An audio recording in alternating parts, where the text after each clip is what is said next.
ആഗ്രഹിക്കുന്നു. ദൈവവചനത്തിലോട്ട് നമ്മുടെ ശ്രദ്ധ തിരിക്കാം. 1 കൊരിന്ത്യർ ലേഖനം അതിൻ്റെ 2-ാമത്തെ അധ്യായമാണ് നമ്മൾ പഠനം ആരംഭിച്ചിരിക്കുന്നത്. 2-ാം അധ്യായത്തിലോട്ട് നമ്മൾ പ്രവേശിച്ചു. 2-ാമത്തെ അധ്യായം എൻ്റെ ഓർമ്മ ശരിയാണെങ്കിൽ നമ്മൾ 11 വരെയുള്ള വാക്യങ്ങൾ ധ്യാനിച്ചു, അല്ലേ? 12-ാമത്തെ വാക്യം മുതലാണ് തുടർന്ന് നമ്മൾ നോക്കാൻ പോകുന്നത്. 12-ാമത്തെ വാക്യം നമുക്ക് വായിക്കാമോ? 12-ാമത്തെ വാക്യം. നാമോ ലോകത്തിന്റെ ആത്മാവിനെ അല്ല, ദൈവം നമുക്ക് നൽകിയത് അറിവിനായി ദൈവത്തിൽ നിന്നുള്ള ആത്മാവിനെ അത്ര പ്രാപിച്ചത്. നമ്മൾ അവിടെ വായിച്ചത് ഇങ്ങനെയാണ്: നാമോ ലോകത്തിന്റെ ആത്മാവിനെ അല്ല, ദൈവം നമുക്ക് നൽകിയത് അറിയുവാനായി ദൈവത്തിൽ നിന്നുള്ള ആത്മാവിനെ അത്രേ പ്രാപിച്ചത്. അപ്പൊ അവിടെ വളരെ വ്യക്തമായി രേഖപ്പെടുത്തിയിരിക്കുന്ന ഭാഗമാണ് നാമോ ലോകത്തിന്റെ ആത്മാവിനെ അല്ല. ലോകത്തിന്റെ ആത്മാവെന്ന് ഉദ്ദേശിച്ചിരിക്കുന്നത് എന്താണ്? ലോകത്തിന്റെ ആത്മാവ് വിവിധ ആത്മാക്കളെ കുറിച്ച് ബൈബിൾ പരിശോധിച്ചാൽ നമുക്ക് നിരവധി ആത്മാക്കളെ കുറിച്ച് രേഖപ്പെടുത്തിയിട്ടുണ്ട്. അതിലൊന്നാണ് ഈ ലോകത്തിന്റെ ആത്മാവ് എന്ന് രേഖപ്പെടുത്തിയിരിക്കുന്നത്. ഈ ലോകത്തിന്റെ ആത്മാവിന്റെ ക്രിയ, പ്രവർത്തനങ്ങൾ നമ്മൾ വിശുദ്ധ വേദപുസ്തകം വേർതിരിച്ച് പഠിക്കുന്നത്, വിഷയാടിസ്ഥാനപരമായി നമ്മൾ പഠിക്കുന്നതിന്റെ പ്രധാനപ്പെട്ട ഉദ്ദേശം എങ്ങനെയൊക്കെയാണ് സാത്താന്യ മണ്ഡലങ്ങൾ ക്രിയ ചെയ്യുന്നത്, മാനുഷിക മണ്ഡലം എന്താണ്, ഈ ഭൂമിയിൽ എങ്ങനെയാണ് നമ്മൾ വിശുദ്ധ ജീവനം കഴിക്കേണ്ടത്, അല്ലെങ്കിൽ ശുദ്ധരായി എങ്ങനെയാണ് തീരേണ്ടത് എന്നുള്ള വസ്തുതകളെ നമ്മൾ ഗ്രഹിക്കുകയും അതിനനുസൃതമായിട്ട് മുന്നോട്ട് എങ്ങനെയാണ് പോകേണ്ടത് എന്നുള്ള വസ്തുതകളെ നമുക്ക് ഗ്രഹിക്കാനാണ് ഈ വചനങ്ങൾ നമ്മളിങ്ങനെ വേർതിരിച്ച് പഠിക്കുന്നത്. അപ്പൊ 12-ാമത്തെ വാക്യത്തിൽ പറഞ്ഞിരിക്കുന്നത് ലോകത്തിന്റെ ആത്മാവിനെ അല്ല. കണ്ടോ? ലോകത്തിന്റെ ആത്മാവിനെ അല്ല. അപ്പൊ ഈ ലോകത്തിന്റെ ആത്മാവിന്റെ ക്രിയകൾ എന്തൊക്കെയാണ്? 2 കൊരിന്ത്യർ ലേഖനം അതിന്റെ 4-ാമത്തെ അധ്യായം 4-ാമത്തെ വാക്യം ഒന്ന് വായിക്കാമോ?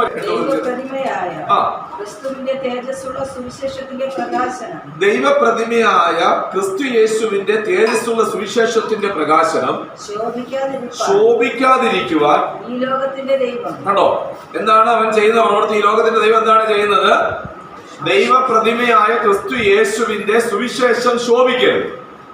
അപ്പൊ സുവിശേഷത്തെ മറയ്ക്കുക, സുവിശേഷത്തെ നമ്മുടെ കണ്ണിന് വേണ്ടുന്നത് പോലെ പ്രകാശപൂരിതമാകാതിരിക്കുക, പ്രകാശിക്കാതിരിക്കുക. അപ്പൊ ഞാൻ പറയുന്ന കാര്യങ്ങൾ ശ്രദ്ധിക്കണം. വെറുതെ കുഞ്ഞു രോഗങ്ങളോ പ്രയാസങ്ങളോ പരിവട്ടങ്ങളോ മാത്രമല്ല ഇവിടെ പിശാച് വരുത്തുന്നത്. അവിശ്വാസത്തിന്റെ നിലകളിലേക്ക് നമ്മളെ കൊണ്ടുവന്നാൽ മാത്രമേ അവന് പ്രയോജനമുള്ളൂ. നമുക്ക് രോഗം വരുത്തിയിട്ട് അവനൊരു പ്രയോജനവുമില്ല. നമ്മൾ എപ്പോഴും ഓർക്കണം, രോഗമോ സാമ്പത്തിക ബുദ്ധിമുട്ടുകളോ ഒരു മനുഷ്യനെ നേരിട്ടാൽ അവൻ കൂടുതൽ പ്രാർത്ഥിക്കുന്നവനായിരിക്കും. കട്ടം വന്നാൽ അവൻ പ്രാർത്ഥിക്കും, അല്ലെ? നമ്മുടെ എല്ലാ അനുഭവം നോക്കിയേ, കട്ടം വന്നാൽ നമ്മൾ പ്രാർത്ഥിക്കും. ആദ്യമൊക്കെ ചിലപ്പോൾ കരയോ എന്തെങ്കിലുമൊക്കെ ചെയ്ത് പണിയിരിക്കും, പക്ഷെ മനുഷ്യൻ കൂടുതലും പ്രാർത്ഥിക്കും. അപ്പോൾ ഈ ലോകത്തിന്റെ പ്രഭു അല്ലെങ്കിൽ ഈ ലോകത്തിനെ ദൈവം ചെയ്യുന്ന അവിശ്വാസിയുടെ മനസ്സിനവൻ കുരുടാക്കുകയാണ്. എന്തിനാണ്? സുവിശേഷം പ്രകാശിക്കാതിരിക്കാൻ. അതിന്റെ തൊട്ടതായിട്ടുള്ള വാക്യങ്ങൾ വായിച്ച് അതിന്റെ അടുത്ത വാക്യം.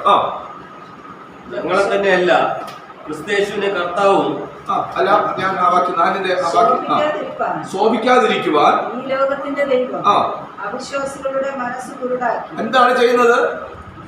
ഇതിന്റെ പ്രവൃത്തി എന്താണ്? അവിശ്വാസിയുടെ മനസ്സിനെ.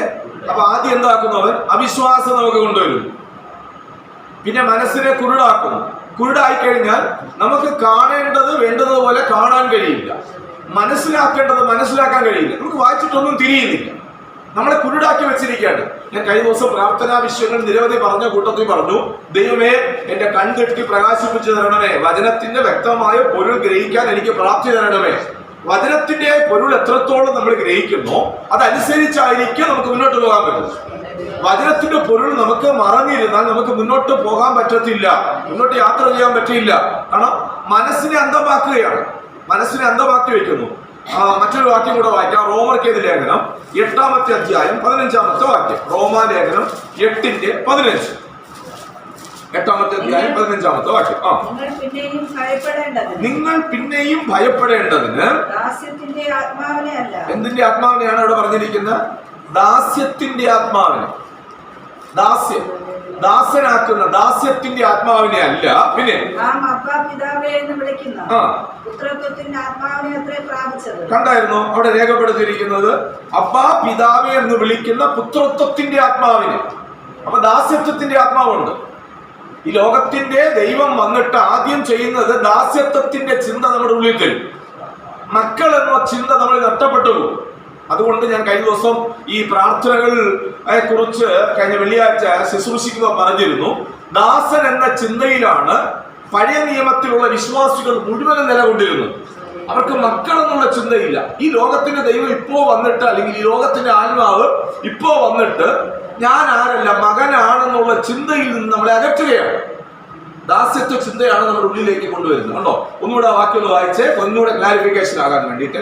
പിന്നെയും ഭയപ്പെടേണ്ടതിന് ദാസ്യത്തിന്റെ ആത്മാവിനെ അല്ല. കണ്ടോ? അവിടെ രണ്ട് കാര്യമാണ് പറഞ്ഞിരിക്കുന്നത്. ഭയപ്പെടേണ്ട, നമുക്ക് അതും കൂടെ ഒന്ന് നോക്കി വരും. പക്ഷെ ഇവിടെ ദാസ്യത്വത്തിന്റെ ആത്മാവിനെ അല്ല, നാം അബ്ബാ പിതാവേ എന്ന് വിളിക്കുന്ന പുത്രത്വത്തിന്റെ ആത്മാവിനെ അത്രേ പ്രാപിച്ചത്. അതുകൊണ്ട് അവിടെ എന്ത് പറഞ്ഞിരിക്കുന്നു? ദാസ്യത്വത്തിന്റെ ആത്മാവ്, ദാസ്യത്വത്തിലേക്ക് കൊണ്ടുപോകും. മറ്റൊരു എഫേസ്യർക്കെതിരെ ലേഖനത്തിലേക്ക് വരാം. എഫേസ്യർക്കെതിരെ ലേഖനം 2-ാമത്തെ അധ്യായം 2-ാമത്തെ വാക്യം കൂടെ ഒന്ന് വായിച്ചാട്ടെ. 2-ാമത്തെ അധ്യായം 2-ാമത്തെ വാക്യം. എങ്ങനെയൊക്കെയാണ് ഇവൻ കുരുടാക്കി പ്രവർത്തിക്കുന്നത് എന്നുള്ളത് നമ്മൾ മനസ്സിലാക്കണം. വായിച്ചേ, 2-ാമത്തെ അധ്യായം 2-ാമത്തെ വാക്യം. അവയിൽ നിങ്ങൾ മുമ്പേ ഈ ലോകത്തിന്റെ കാലഗതിയെയും ആകാശത്തിലെ അധികാരത്തിനും അനുസരണക്കേടിന്റെ മക്കളിൽ ഇപ്പോൾ വ്യാപരിക്കുന്ന ആത്മാവിനെ. കണ്ടോ? അനുസരണക്കേടിന്റെ മക്കളിൽ ഇപ്പോൾ വ്യാപരിക്കുന്ന ആത്മാവ്. ലോകത്തിലെ ദൈവത്തിന്റെ പ്രവൃത്തി ഉണ്ടോ? അനുസരണക്കേടിന്റെ ആത്മാവാണ് അവിടെ. നിങ്ങൾ കുറിക്കുന്നവർക്ക് കുറിച്ച് വയ്ക്കേണ്ടത് അനുസരണക്കേടിന്റെ ആത്മാവ് എന്ന് പറഞ്ഞാൽ, അനുസരണക്കേട് എന്ന് പറയുമ്പോൾ അപ്പൻ അമ്മ പറയുന്നതിനെ നിരസിക്കുന്ന അനുസരണക്കേടല്ല അവിടെ കുറിച്ചിരിക്കുന്നത്. Against to the Bible word, against to the scripture. കണ്ടോ?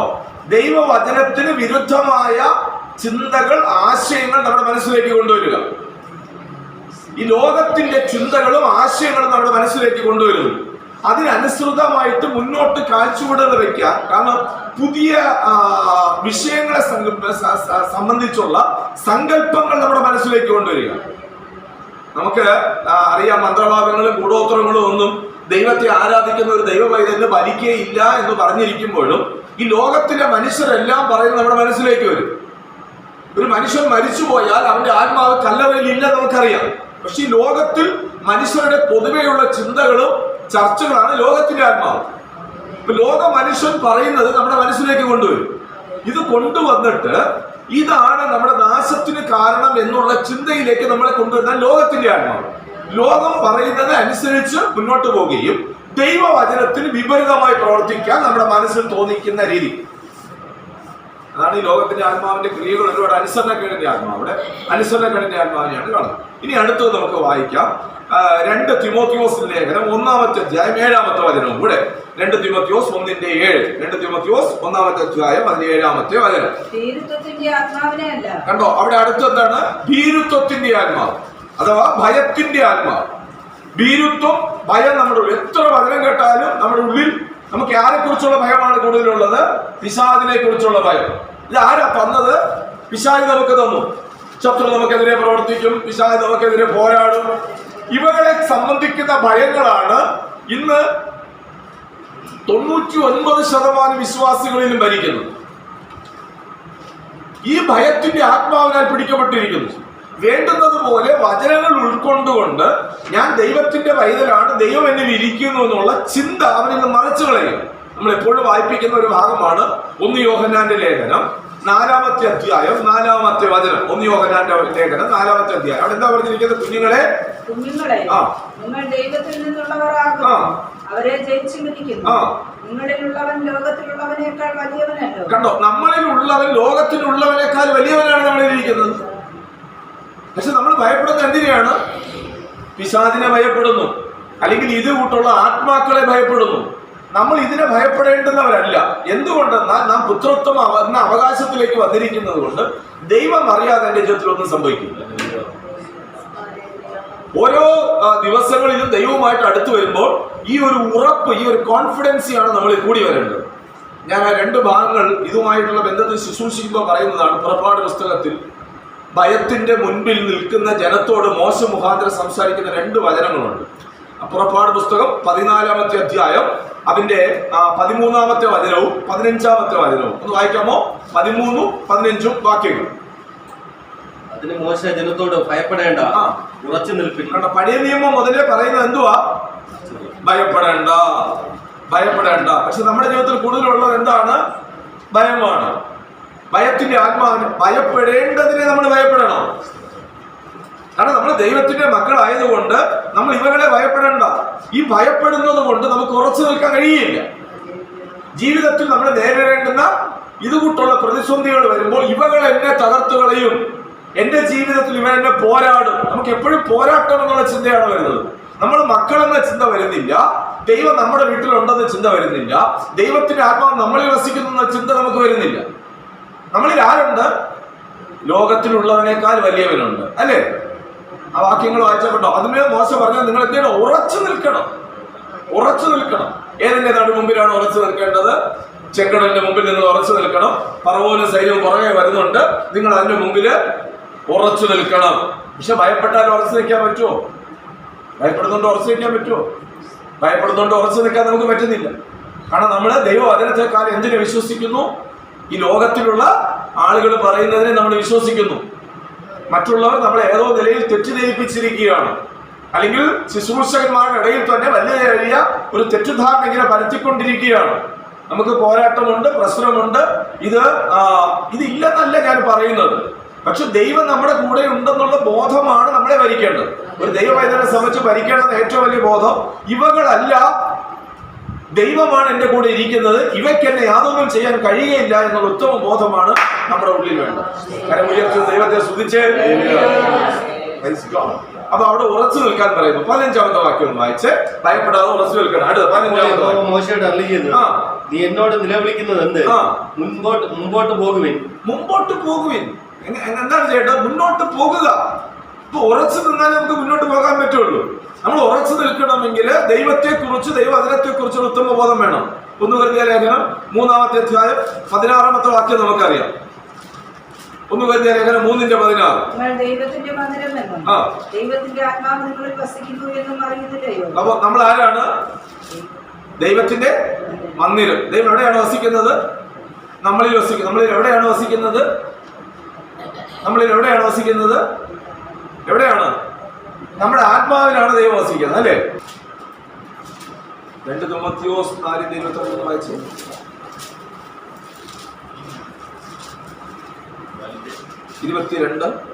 യേശുക്രിസ്തു നിന്റെ ആത്മാവോട് കൂടി ഇരിക്കട്ടെ. യേശുക്രിസ്തു എവിടെയാണ് ഇരിക്കുന്നത്? കണ്ടോ? മനസ്സിലായോ നിങ്ങൾക്ക്? മാംസമായിരിക്കുന്ന ഹൃദയത്തിലില്ല. ഹൃദയം ഹോൾ ഇന്നർ പേഴ്സൺ, അല്ലെങ്കിൽ അകത്തെ മനുഷ്യൻ എന്നുള്ള നിലകളിലാണ് ആ വാക്കോട് ഉപയോഗിച്ചിരിക്കുന്നത്.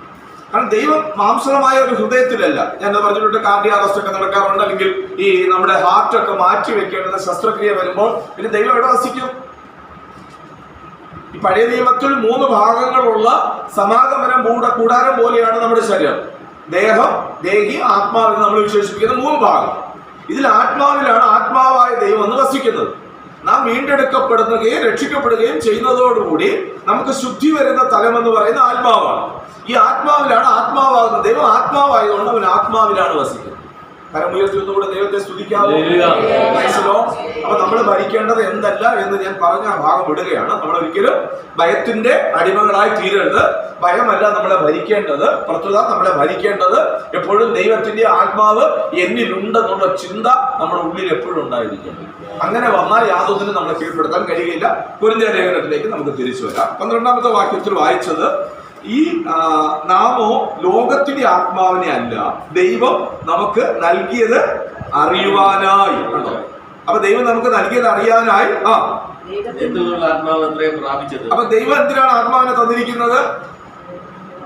ദൈവം നമുക്ക് എന്ത് തന്നിരിക്കുന്നോ അതിനെക്കുറിച്ചുള്ള ആഴമായ അറിവ്, അല്ലെങ്കിൽ പരിജ്ഞാനം. അറിവ് എന്ന് പറയുമ്പോൾ ജ്ഞാനം, അറിവ്. പരിജ്ഞാനം എന്ന് പറയുമ്പോൾ പൂർണ്ണമായ അറിവ്. അപ്പൊ ആ അറിവും പൂർണ്ണ അറിവും നമുക്കുണ്ടാകും. അപ്പോ ഓരോ ദിവസങ്ങളിലും നമ്മൾ വളർന്നു വരുമ്പോൾ നമുക്ക് അറിവുണ്ടാകണം, പൂർണ്ണമായ അറിവുണ്ടാകും. ഇതാണ് ദൈവം നമ്മളെ കുറിച്ച് ആഗ്രഹിക്കുന്നത്. പൂർണ്ണമായ അറിവാനുമായി അത്രയും പ്രാപിച്ചു.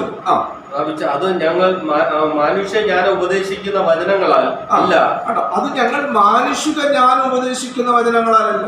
ഒരുപക്ഷെ മാനുഷിക ജ്ഞാനം ഞാൻ ഉപദേശിച്ചാൽ എനിക്ക് എങ്ങനെയാണ് ദൈവം എനിക്ക് തന്നിരിക്കുന്നത് അറിയാൻ പറ്റുന്നത്?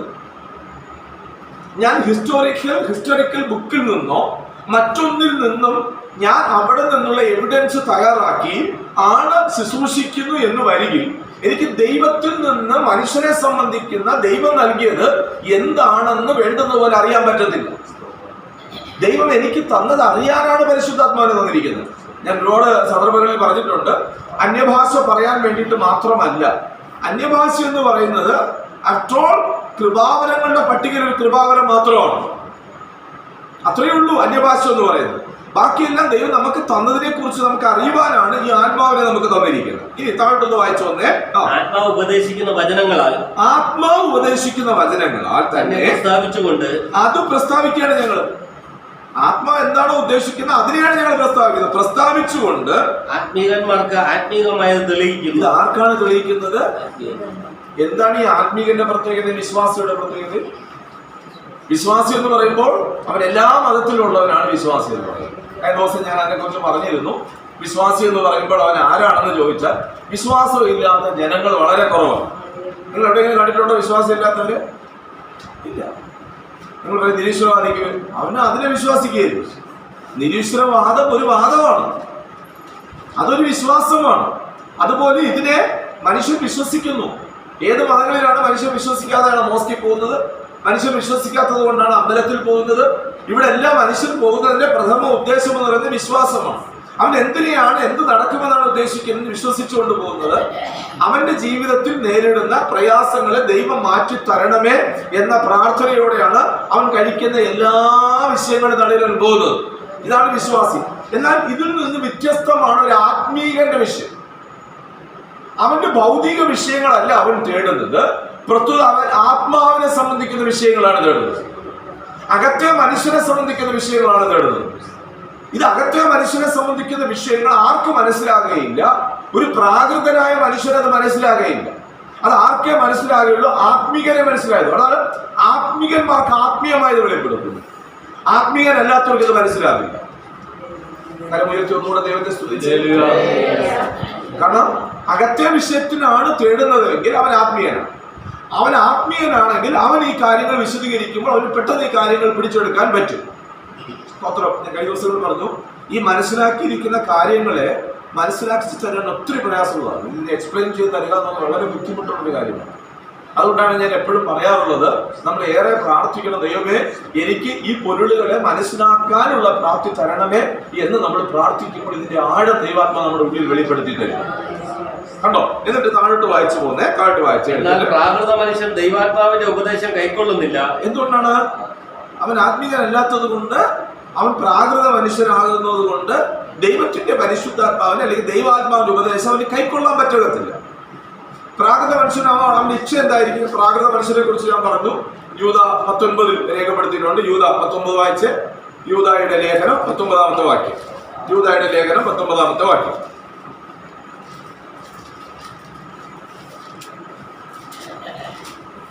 അവർ ഭിന്നത ഉണ്ടാക്കുന്നവർ, പ്രാകൃതന്മാർ, ആത്മാവില്ലാത്തവർ. കണ്ടോ?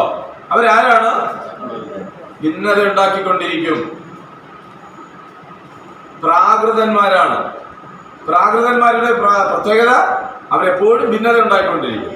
രണ്ടാമത് അവരെ കുറിച്ച് പറഞ്ഞിരിക്കുന്ന ആത്മാവില്ലാത്തവരാണ്. അവർക്ക് എന്തില്ല? ആത്മാവില്ല. ആത്മാവില്ലാത്തത് കൊണ്ട് ആത്മീയമായി ഗ്രഹിക്കേണ്ടത് അവർക്ക് ഗ്രഹിക്കാൻ പറ്റില്ല. എന്തൊക്കെ പറഞ്ഞാലും ഉള്ളിൽ ഇത് കയറത്തില്ല.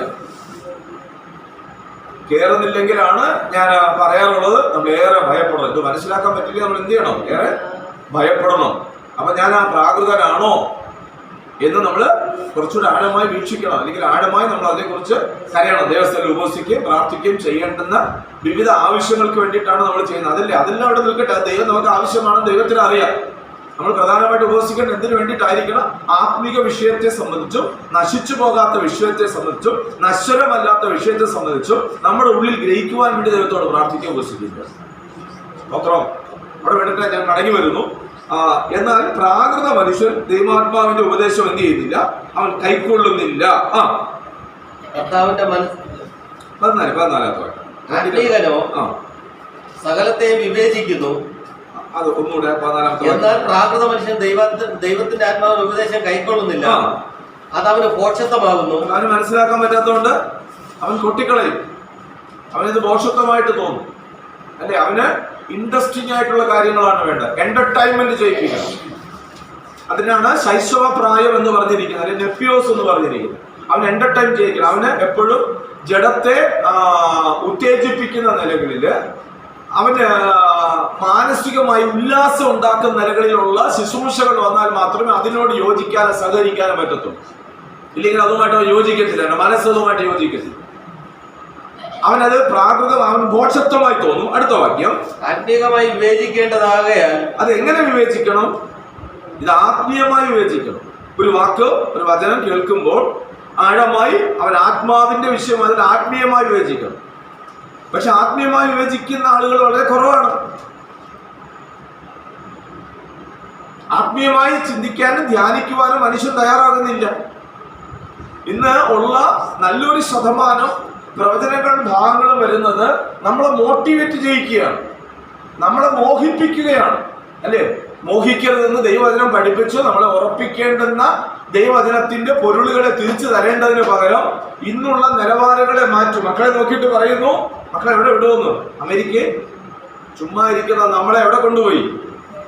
നമ്മളെ കടക്കാരാക്കി അമേരിക്കയിൽ കൊണ്ടുപോയി. അമേരിക്ക അനുഗ്രഹമാണെന്ന് ആരാണ് പറഞ്ഞതെന്ന് ഇന്നും എനിക്ക് അറിഞ്ഞൂടാ. അമേരിക്കയിൽ എന്താണ് അനുഗ്രഹമുള്ളത്? അമേരിക്ക അല്ല നമ്മുടെ കാഴ്ചപ്പാട്, അമേരിക്ക അല്ല നമ്മുടെ അനുഗ്രഹം. അപ്പൊ നമ്മൾ വ്യക്തമായി മനസ്സിലാക്കണം, ഏതെങ്കിലും വിദേശ രാജ്യങ്ങളിൽ നമ്മളെ കൊണ്ടുപോകുന്നത് അല്ലെങ്കിൽ ഇങ്ങനെയുള്ള കാര്യങ്ങൾ വരുമ്പോൾ ഇത് കേൾക്കുമ്പോൾ നമ്മൾ മോട്ടിവേറ്റ് ആവുകയാണ്, നമ്മളെ വെറുതെ പ്രലോഭിപ്പിക്കുകയാണ്. പക്ഷെ ദൈവാത്മാവുള്ള മനുഷ്യൻ കേൾക്കുന്ന വചനങ്ങൾ അവൻ ആഴമായിട്ട് അതിനെ വിവേചിക്കും. ഇത് എവിടെ നിന്നാണ് വന്നത്, ഇത് എന്താണ്? അതുകൊണ്ടാണ് പ്രവചനത്തെ കുറിച്ച് പറഞ്ഞിരിക്കുന്നത്, പ്രവചനം തുച്ഛീകരിക്കരുത്. സകലം എന്ത് ചെയ്യണം? ശോധന ചെയ്യണം. നല്ലതിനെ എന്ത് ചെയ്യണം? മുറുകെ പിടിക്കണം. അപ്പൊ പ്രവചനം ശോധന ചെയ്യണ്ടേ? ചെയ്യണം. കേൾക്കുമ്പോൾ കണ്ണടച്ചുകൊണ്ട് ആമേന്ന് പറഞ്ഞ് ഏറ്റെടുക്കുകയല്ല വേണ്ടത്. പ്രവചനം ശോധന ചെയ്യണം. ഇത് എവിടെ നിന്ന് വന്നു? ഇപ്പൊ ഒരു പ്രവാചകൻ വന്നിട്ട് പറയുകയാണ് വീട്ടിൽ പോരാട്ടമുണ്ട്. അതെങ്ങനെ ഉണ്ടാകും?